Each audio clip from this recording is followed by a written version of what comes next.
This is illegal. I mean, Stop in the name of law! Right in the man is silent. oh man. Let me out! I didn't mean to! So all jokes aside, this is a legal capacity of contract marriage in the Philippines. And this is a video how I got one in the USA. Oh, I am from USA. My father also from USA. So what is a legal capacity of contract marriage? I don't really know. Well, it's a sworn statement that you are attesting that you are capable of marrying someone in your home country and abroad. I'm ready for commitment, Harry. First time I set eyes on Mary Swanson. So just a general disclaimer, this is not legal advice. Please consult an immigration attorney if you have any questions. Okay, so this just worked for me, so this is my own personal advice. My advice? Making some real New Year's Eve plans, pronto. So before we jump into how to get a legal capacity for yourself, I like to talk about other possible legal documents and international certificates that most people tend to overlook. Most of these additional documents are not exactly essential, but highly preferred if you want to have a successful marriage in the Philippines. I prefer it, actually. So what are these other documents? The first one's a birth certificate, but not just any birth certificate, a long form birth certificate. A long form birth certificate is best recommended because it provides additional information along with your passport. And it's best recommended when it comes to documents overseas. It's not exactly clear if you need a long form birth certificate in the Philippines, but with how particular the Philippines can be, especially with documentation, I think overall it could create a smoother marriage for you. Smooth, real smooth. Now the next one is the possibility of one or the other of two possible documents, which if you've been previously married, it's a must-have before you even consider getting married in the Philippines. Must have the precious. You need to bring with you your divorce records and your certificate if you've been previously married before, but if you haven't, you have two other possible options. Are those my only two options? If you are currently single, my best advice is to obtain a single status certificate. Now, it's not needed considering the legal capacity of contract marriage is required for the Philippines, but it's just a sworn statement that anyone can lie and say that they're not married. So my best advice, especially if you are going to get this single status certificate, you're proving to your spouse that you're not married. It really dissolves that whole trust issue, whether or not they actually think that you're actually with someone or you're not. Did I not clearly explain the circle of trust to you, Greg? So my next advice is to get 2 copies of each document and get them apostilled, because it's just good practice to have extra documents in case something happens or somebody wants an extra copy. Do you have an extra copy? But also, what is this apostille? According to Google here, an apostille is a certificate that authenticates the signature of a public official on the document for use in another country. In layman's terms, an apostille is just a notary that officially works in another country. In order to get these documents, you might need to travel to your state capital, Vital Records Office, and Secretary of State Office. I don't think they're supposed to drive that down there. On average, these documents and apostilles are about $15 each. So you're looking roughly between $120 to get all these documents and get them apostilled. Money. So my son and I actually went to our state capitol back in April 5th of 2022. This is our first time actually going there. I actually had a great time. I couldn't believe what I saw at the Secretary of State's office. Not only did they have a public archives, also even had the restored original Missouri flag. So now that we got that out of the way, let's jump back and let's get this legal capacity of contract marriage in your home country. Let's do this. Great. Thank you.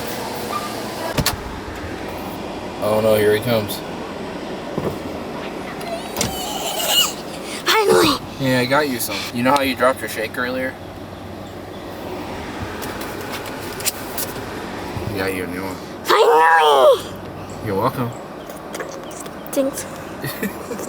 What are the next steps? Now I will say that this only pertains to United States citizens, United Kingdom citizens, Canadian citizens, and Australian citizens. The Philippine Statistics Authority has made some recent changes since August 4th, 2023. This is the Memorandum Circular 2021-04. This is really prevalent during 2021 during COVID-19, where all the embassies had to shut down due to the coronavirus. But however, they still wanted to assist people to try to get married in the Philippines. They originally issued these affidavits, which instead of going to the counselor's office or the embassy office in Manila or Cebu, you were able to just print out an affidavit and have it notarized locally. Well, recently, as of June 26, 2023, there was a new memorandum circular in place, and this one is Memorandum Circular number 2023-15.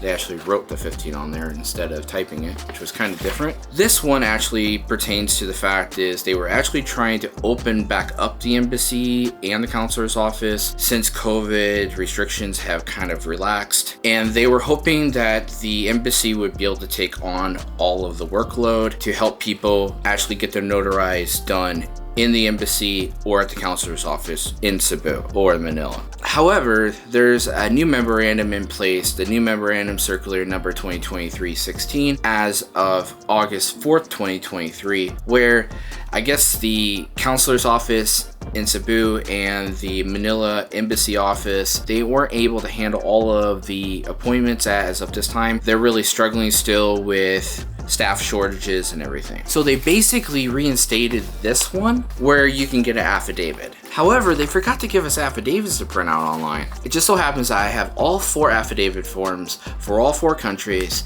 and you can just go down in my video description and print them out for yourself. They're completely free, you just have to pick the right one. Free today, free tomorrow, free forever. So if you're a US citizen, a UK citizen, a Canadian citizen, or Australian citizen, just pick the right one for your particular country, fill it out for yourself, and have it notarized locally. If you are in your home country, just go ahead and have them notarized locally. It's probably cheaper in your home country. If you are in the Philippines, just have it done in the Philippines. You don't have to currently do that. As of right now, this is only until October 31st, 2023, where this will no longer be valid, and the embassies and the consular offices have to start taking appointments and doing notarials. So let's head over to my computer and let's go ahead and read what's going to happen after October 31st, 2023. So here we are actually on my embassy's website, the US Embassy, and this is ph.usembassy.gov/marriage. It actually says it right here.